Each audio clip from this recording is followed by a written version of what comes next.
Good day to all of you, and God bless you too. My name is Dr. Alex British Chinedu Ekwesi Tasie.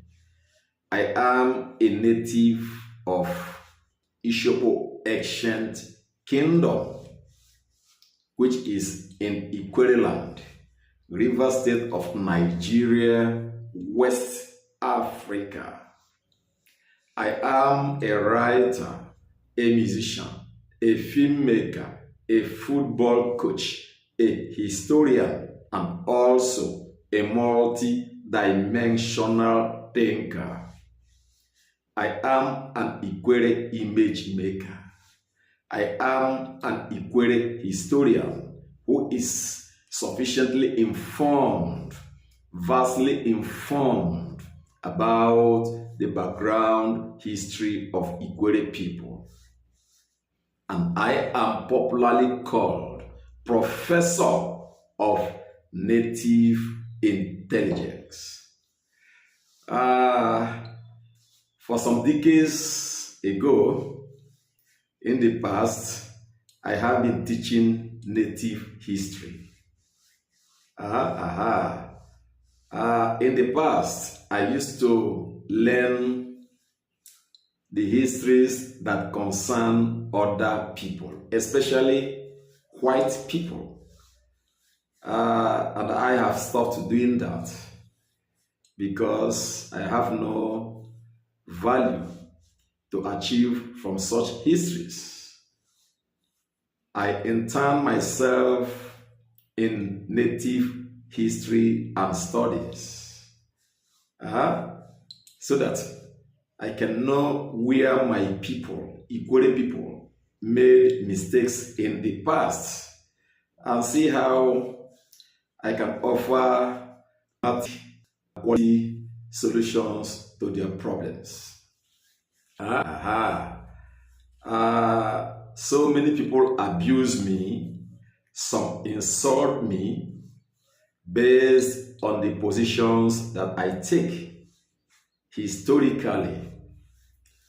Brother, sister, do not abuse, do not insult. What is expected of you academically, intellectually, maturely too, is that you present a superior argument to counter whatever I say. And I will learn. I will not learn anything from you when you just only abuse and insult. But when you state something that I do not know, or I know that I am not properly, into that area, I will learn. That is how I learn.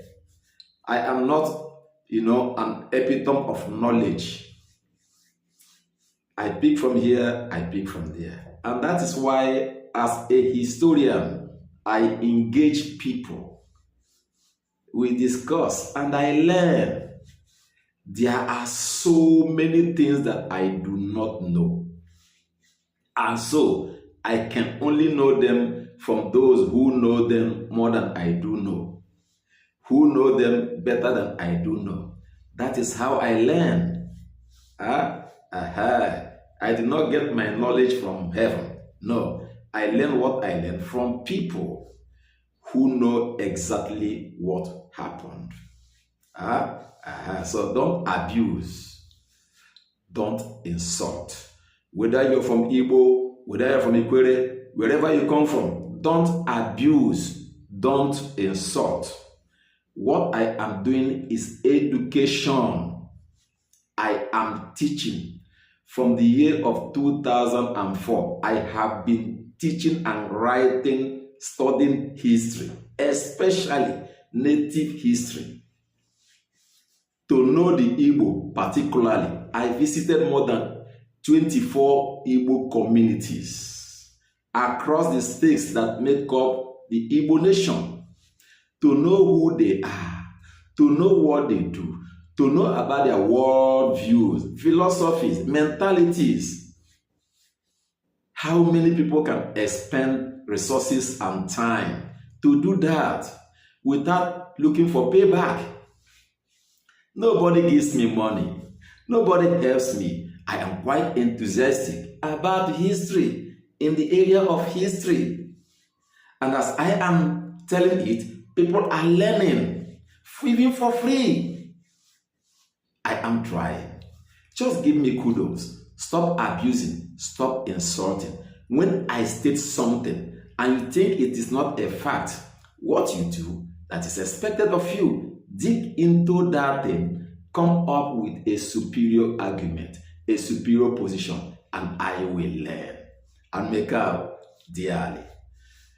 What I have here to talk about is the history of business in Igbo land. The history of business in Igbo land. You often hear Igbo people proudly say that Igbo people are business people. And of a truth, they are. They are business people in the world. They are synonymous with business. But business has a history in Igbo land, and that is my work as a historian. I only engage what has happened before, and that is what we call the past. The historian is largely consumed about the occurrences of the past. Nothing concerns me with what is in the present and what is about to happen in the future. When those things happen, we tell how they happened and the participants in the events. And make out dearly, I am a professor in native history. The history of business in Igbo land. How did business come to Igbo land? Because so many Igbo people egoistically, let me use this language, some of them proudly say, Igbo people are business people. We are business people. Yes, I agree. But it has a historical foundation. How did Igbo people become a people synonymous with business in the world today? I want you to notice that indigenously in Africa, before the arrival of the white people, almost every traditional society engaged in one form of business or the other, in one form of apprenticeship or the other. Like in Ikwere, where I come from, people learned geometry, traditionally, how to share farmland or the bushes to people who wanted to farm. People learned carving of masquerades. People learned how to worship the traditional deities. So there was a transference of knowledge from those who know to those who don't know, from the elders to the juniors. And make out dearly, the professor is teaching history. I am not a classroom professor. I am an embedded historian, that God made a historian, and I do it well. Almost every traditional society engaged in one form of business or the other. And so almost every grouping of people or group of people did business. In the case of Igbo people, how did business come there that we know of today, buying and selling? I am not talking about other definitions of this business. The ones that relate to services. That is not the one I am talking about. I am talking about the exchange of goods, particularly with money, where you buy and you sell and you exchange it with money. How did they come to Igbo land? The ancient Igbo people never did serious business.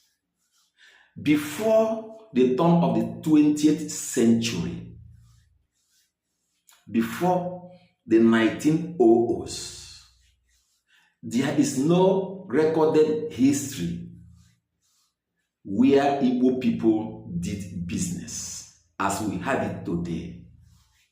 Nowhere. Search, study, nowhere. I am not talking about Igbo civilization. No, I am talking about particularly buying and selling.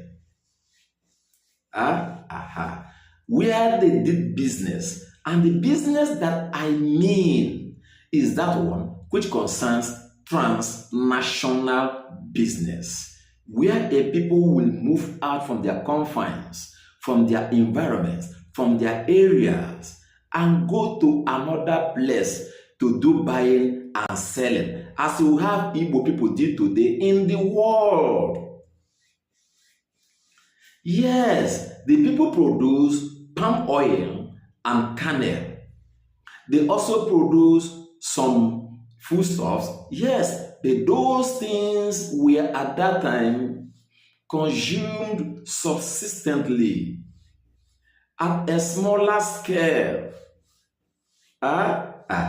In fact, you know that the Igbo, even in the previous times, were not good farmers because the soil is not that good for farming.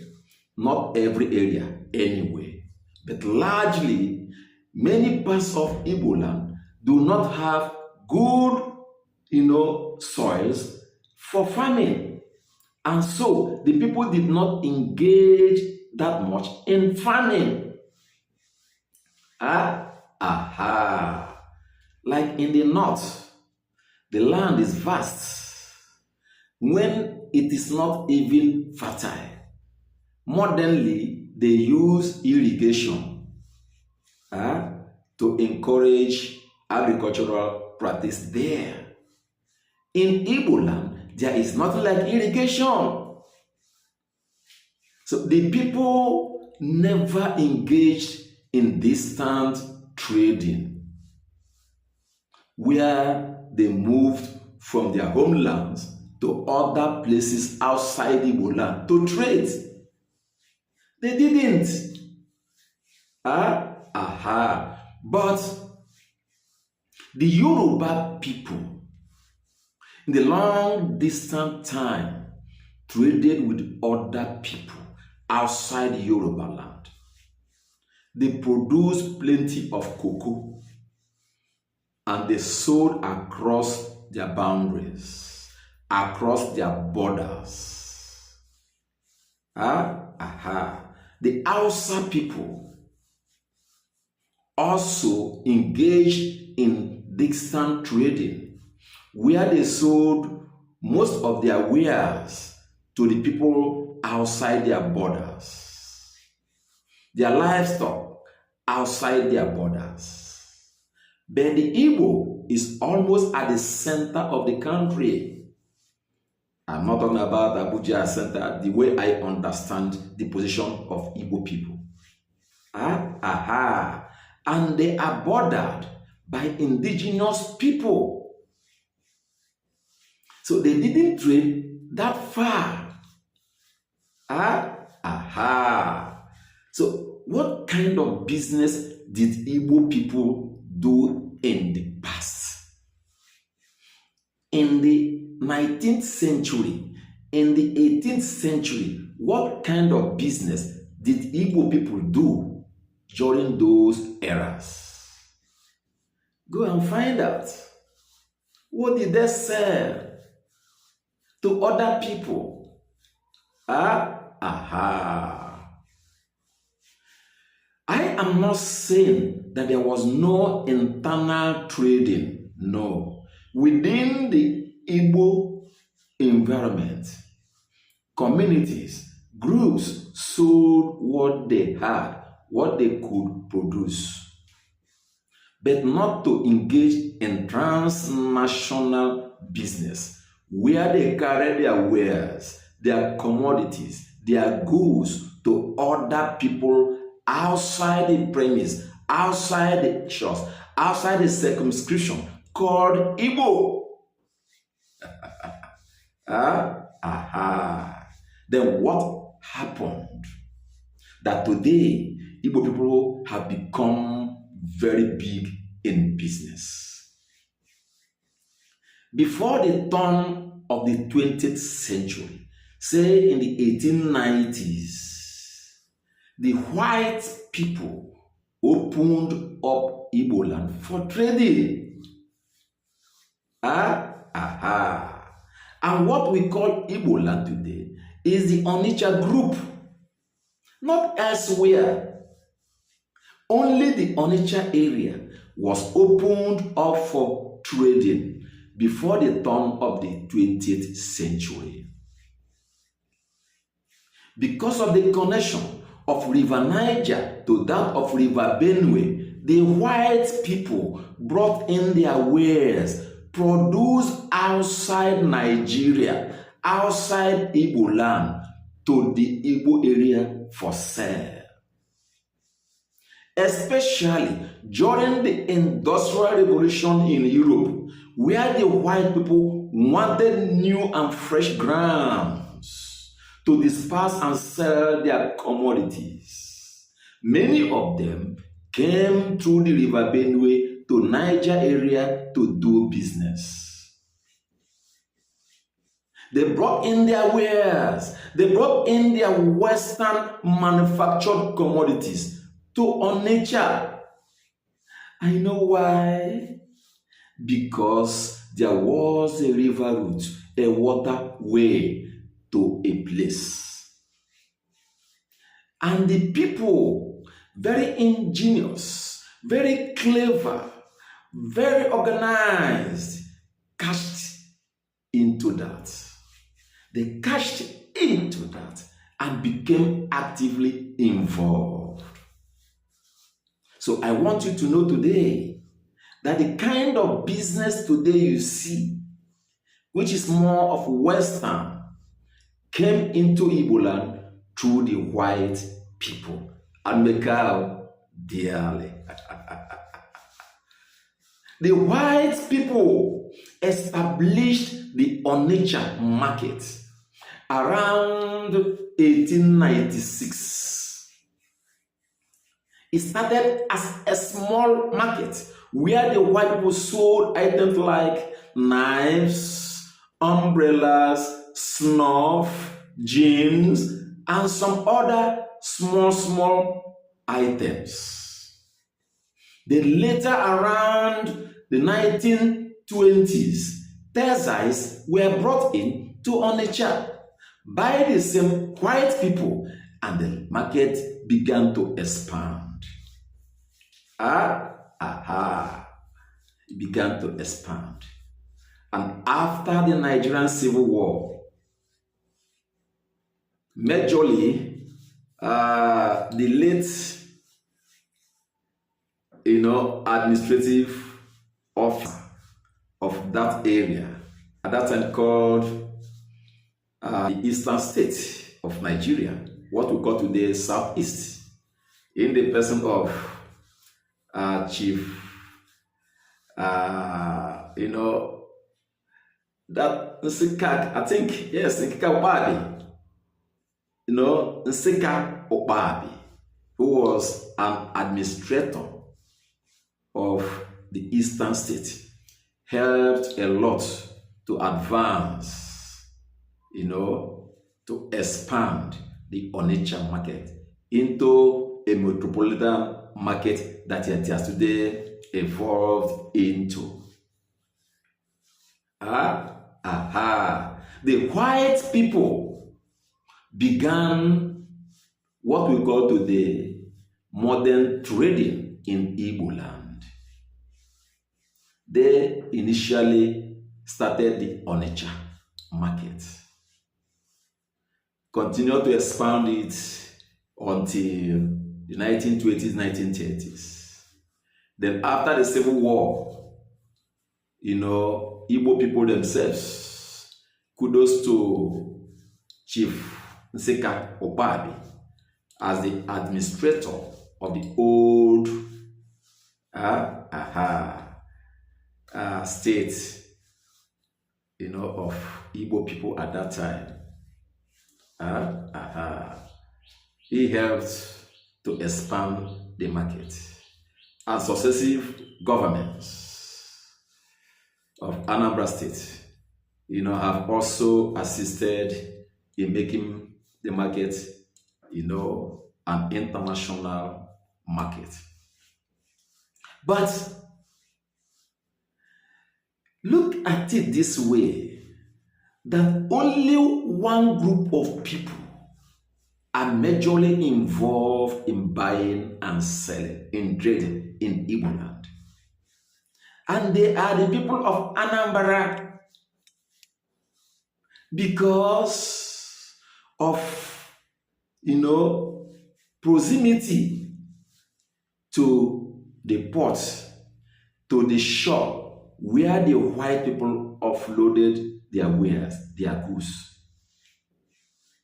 The people of Anambra, not every place, community in Anambra, but mainly that of Onitsha and the areas around Onitsha, became a beehive of, trade activities during that era, because those people are proximous to the shore, to the water. People that are distant from Onitsha never engage that much in buying and selling. It is not every group that did business in the past in Igbo land. Even till today, not every group in Igbo land is engaged in active business. When I mean business, it's not a business you begin because you are suffering. You just want a leeway to survive. You just put up a kiosk or a shop. No, anybody can do that. But what I mean, active commerce. The people of Anambra are known for that. Because business started in their area. People that are distant from them are not good in business. Like the Kwere people, like most of the South people, like most of the Northern people. People hide under the umbrella Igbo. As a historian who knows Igbo land from the head to the foot, I take Igbo by group. I don't take Igbo as a whole. I take Igbo compositely, segmentally, to discuss. The people of Owerri, do they do business? Ask. The people of Mbisi, do they do business? So, in short, most areas in Imo State, do they do business? The people of Enugu, do they do business? Ask. The Nsukka people, do they do business? I don't mean that nowadays somebody can just learn, people can start, anybody can start. But what I mean, the people who originated what we call today commerce in a large scale in Igbo land are the Anambra people, and they are very successful in what they are doing. The people of Ebonyi just recently joined business, not even up to 20 years ago. Many parts of Igbo land Do they do business? They don't. Yes, you can find a couple of them, engaged in business, like every other group can do. But the people who call it a profession are the people of Anambra. And as I've said, they are doing wonderfully well. And that is why, egoistically, you see them raise their shoulders. They are good business people. And in fact, from business, Anambra as a state, I'm not talking about any other state in Igbo land, has produced hundreds of millionaires and billionaires who made their money genuinely through active commerce. Don't join those who are into frauding, ritual, money counterfeiting, faking of drugs. No, I don't mean that. Those who do business and succeed, go to Anambra. You find them. Yes, there are a couple of them, I have said, in other parts of Igbo. Because Igbo is a large community. The people that you find in about 5 states, they are large.